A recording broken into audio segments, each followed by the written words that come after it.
నమస్తే welcome to our channel నేను మీ సిరి ప్రస్తుత పరిస్థితులలో ఎక్కడ చూసినా సోషల్ మీడియాలో చూసినా కూడా రాజారెడ్డి ఈ పేరు వినగానే అంటే ఏంటి రాజారెడ్డి ఎవరు అంటే మన రాజశేఖర్ రెడ్డి మనవడు షర్మిల కుమారుడు రాజారెడ్డి వివాహం గురించే చర్చలు జరుగుతున్నాయి. ఆ అమ్మాయి ఎవరు, అసలు పెళ్ళి ఎప్పుడు అని చెప్పేసి మొత్తానికైతే జనవరిలో పెళ్ళి అని చెప్పేసి అయితే వార్తలు వస్తున్నాయి. ఈ పెళ్లి పెద్దగా మన టీడీపీ నుంచి వెళ్ళి ఒక ముఖ్య అతిథి వస్తున్నారు, అతని చేతుల మీదనే పెళ్లి జరుగుతుందని అయితే ఒక చర్చ అయితే వేదిక మీదకి వచ్చింది.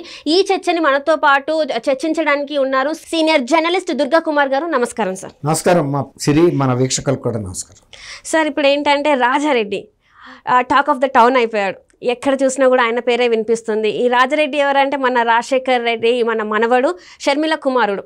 సో ఆయన ప్రేమించిన అమ్మాయిని పెళ్లి చేసుకోవడం అనేది జరుగుతుంది అని చెప్పేసి జనవరిలో పెళ్ళి. అండ్ ఈ పెళ్లి పెద్ద వచ్చేసి టీడీపీ అధినాయకుడు అని చెప్పేసి వస్తుంది. సో ఇందులో ఎంతవరకు వాస్తవం ఉంది సార్? అసలు అంటే కొంత వాస్తవం అయితే కనబడుతుందమ్మా. ఇది పూర్తిగా కొట్టేసే విషయం కాదు. రాజకీయంగా కూడా ఎవరికి శాశ్వత శత్రువులు కానీ శాశ్వత మిత్రులు కానీ ఉంటారు. అలాగే ఈ ఫ్యాక్షన్కి సంబంధించిన వ్యవహారాలు కూడా ఒక్కోసారి కొన్ని గ్రూపులు కలుస్తాయి, ఒక్కోసారి డివైడ్ అవుతాయి. ఇప్పుడు గతంలో నారా ఫ్యామిలీస్కి వైఎస్ ఫ్యామిలీస్కి మధ్యలో తీవ్రమైన విభేదాలు ఉన్నప్పటికీ కూడా రాజశేఖర్ రెడ్డి గారు ఉన్నంత వరకు వ్యక్తిగత సంబంధాలు ఉండేవి వాళ్ళిద్దరి మధ్యలో. కానీ జగన్మోహన్ రెడ్డి గారు వచ్చిన తర్వాత అది తీవ్ర స్థాయికి వెళ్ళిపోయి వ్యక్తిగతంగా అంటే ఎంత స్థాయికైనా వెళ్ళటానికి సిద్ధపడిపోయిన పరిస్థితి వచ్చింది. అంటే తరం మారేటప్పటికి వచ్చిన మార్పు ఇది. దాన్ని మనం ఎవరిని తప్పు పట్టడానికి లేదు. విలువలు సమాజంలో ఎట్లా మారుతున్నాయో అట్లాగే మార్పు వచ్చినాయి. కానీ ఊహించిన పరిణామం ఏంటంటే అసలు ఇప్పుడు రాజారెడ్డి గారు ఎవరనే తెలుసుకున్నాం. రాజారెడ్డి గారు అనే వ్యక్తి డాక్టర్ వైఎస్ రాజశేఖర్ రెడ్డి గారికి తండ్రి. ఆయన ఒక ఫ్యాక్షన్ అటాక్ లో చనిపోయారు. అక్కడ ప్రాంతీయ ఫ్యాక్షన్, దానికి రాజకీయాలకి ఏం సంబంధం లేదు. చనిపోయిన తర్వాత ఈ షర్మిల గారి అబ్బాయికి వాళ్ళ తండ్రి పేరు పెట్టుకున్నాడు. షర్మిల గారి భర్త మీకు తెలుసు, బ్రదర్ అనిల్ కుమార్. అయితే వాళ్ళ అబ్బాయికి పెట్టుకున్నాడు కాబట్టి చాలా ముద్దుగా పెంచుకున్నాడు. తండ్రి పేరు పెట్టుకున్నారంటేనే విజయం గారికి కూడా బాగా ఇదే అనమాట. ఆ పిల్లాడు ఎవరు అట్లూరి ప్రియాను వాళ్ళ అమ్మాయి. సరే, అంత మన వ్యక్తిగత విషయాలు వెళ్ళక్కర్లేదు. సరే, ఆ ప్రియా అని చౌదరి అనే అమ్మాయిని ప్రేమించాడు అంటున్నారు. ఆ పెళ్లి చేస్తారనేది అనుకుంటున్నారు. దాని నిశ్చితార్థం గురించి కూడా కన్ఫర్మేషన్ దొరికింది విజయమ్మ గారి దగ్గర నుంచి. ఎందుకంటే వైఎస్ జగన్మోహన్ రెడ్డి గారు కుటుంబానికి సంబంధించిన కొన్ని విషయాలు మాట్లాడుకుని ఏదైనా సర్దుబాట్లు చేసుకుందామని ఏదో ఒక చిన్న రాయబారం పంపినప్పుడు ఆమె ఇది సందర్భం కాదు, పెళ్ళి అవ్వనివ్వండి, మనవాడు పెళ్ళి అయిపోయిన తర్వాత అప్పుడు ఫ్రీగా ఉంటామని చెప్పినట్టుగా. అంటే దాన్ని బట్టి ఈ పెళ్లికి సంబంధించిన ఏర్పాట్లు జరుగుతున్నాయి. సరే, మీరు అన్నట్టు జనవరిలో జరగవచ్చు. అయితే ఏంటంటే ఇప్పుడు మీరు అడిగిన ప్రశ్నకి మొన్న షర్మిల గారు క్రిస్మస్కి ఇంతవరకు ఎప్పుడు కూడా నారా కుటుంబానికి, నారా లోకేష్ గారికి వ్యక్తిగతంగా పంపలా ఆమె కూడా షర్మిలగా పంపలా. వైఎస్ ఫ్యామిలీ నుంచి నారా వారి కుటుంబానికి క్రిస్మస్ కానుకలుగా పంపారు, శుభాకాంక్షలు తెలిపారు. అది రెండు కుటుంబాల మధ్యలో ఉన్న మిస్అండర్స్టాండింగ్స్ తొలగించి ఒక వంతెన నిర్మాణానికి ఫస్ట్ వేదికగా ఒక ప్రయత్నం జరిగింది.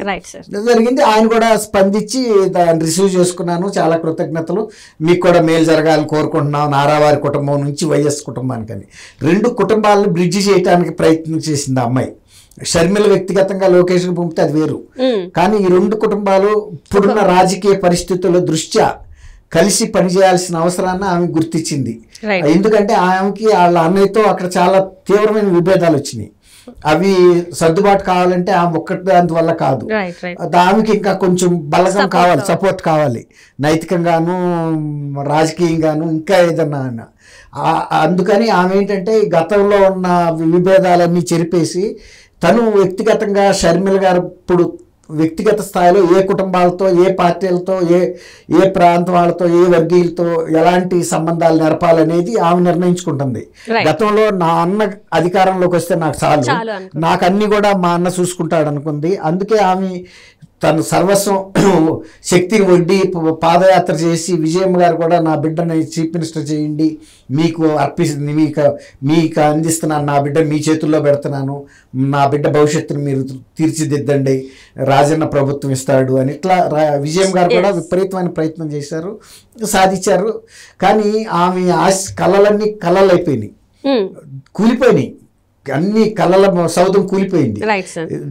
రాజశేఖర్ జగన్మోహన్ రెడ్డి గారు ముఖ్యమంత్రి అవటం వలన ఆమెకి జరిగిన మేలు ఏమీ లేదు. రాజకీయంగా సపోర్ట్ లేదు, ఆమెని దగ్గరికి తీసుకుని పార్టీలో ఏదైనా ఒక పోస్ట్ ఇచ్చింది లేదు. రాజ్యసభకు పంపే సందర్భంలో కూడా ముఖేష్ అంబానీకి సంబంధించిన వ్యక్తిని పంపారు కానీ ఈమెను పంపలేదు. తర్వాత కొన్ని ఆర్థికంగా కూడా చాలా తీవ్రమైనటువంటి విభేదాలు ఉన్నాయి అంటున్నారు. ఎందుకంటే రాజశేఖర రెడ్డి గారు ఆకస్మిక మరణానికి గురయ్యారు. ఆయన ఊహించలేదు కాబట్టి ఏమి వీళ్ళు అనేది రాయలేదు. దాంతో మొత్తం ఆస్తులన్నీ కూడా ఆయనకి దఖలుపడ్డాయి, జగన్కి దఖలుపడ్డాయి. దాంతో ఇప్పుడు విజయం గారి పరిస్థితి కానీ షర్మిలమ్మ గారి పరిస్థితి కానీ ఆ ఫ్యాక్టరీస్ లో కానీ ఆ క్యాష్ లో కానీ ప్రాపర్టీస్ లో కానీ పెద్దగా వాళ్ళకి ఏం లేనట్టే.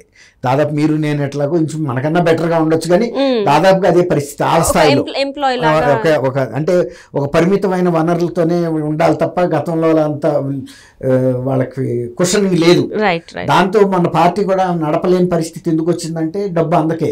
ఎవరో ఒక రాజశేఖర రెడ్డి గారు అభిమాని ఇస్తానంటే కూడా జగన్మోహన్ రెడ్డి గారు అడ్డుపడ్డాడు.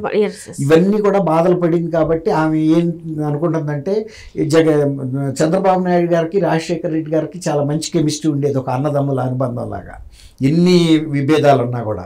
కాబట్టి నా తండ్రి లేడు కాబట్టి చంద్రబాబు నాయుడు గారిలో ఒక విఘ్నత ఉంది, ఒక తండ్రి పాత్రలో చూసుకుంటాడు అని ఆమె ఆ రిలేషన్ ని ఎస్టాబ్లిష్ చేసుకోదలిసింది, బలపరచుకోదలిసింది.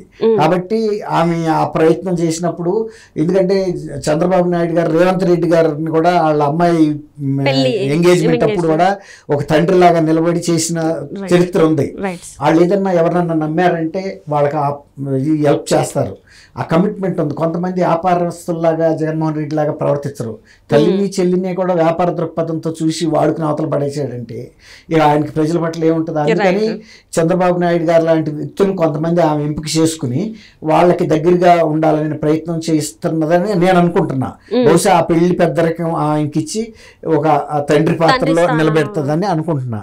ఒకవేళ జరిగినా ఆశ్చర్యపోవాల్సిన విషయం లేదు. చంద్రబాబు గారు కూడా మిగిలిన విషయాలన్నీ పక్కన పెట్టి ఒక మిత్రుడు కూతురే కాబట్టి, ఒకప్పుడు రాజశేఖర రెడ్డి గారు ఆయన చాలా దోస్తులుగా ఉండేవాళ్ళు అన్నదమ్ములాగా, కాబట్టి ఆ పాత్రను ఆయన నిర్వహిస్తాడు అనుకుంటున్నాను.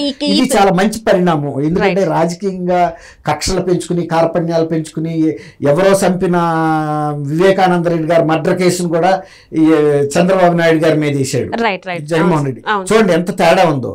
అది నైతికంగా కరెక్ట్ కాదు కదా. ఆయనకి తెలుసు ఈయన చంపలేదని, ఎవరు చంపారో కూడా తెలుసు. అది ఈయనలో అది లేనందుకు మనం సంతోషించాలి. ఆమె ఒక పరిపక్వత కలిగిన వ్యక్తిగా రాష్ట్రంలో కూడా ఈక్వేషన్స్ ఎన్ని మారుతాయి. వ్యక్తిగత సంబంధాలు మారినప్పుడు రాజకీయంగా కూడా బలాబలాలు కొంచెం సంబంధాలు, రాజకీయ సంబంధాల మీద కూడా ఈ ప్రభావం చూపిస్తుంది.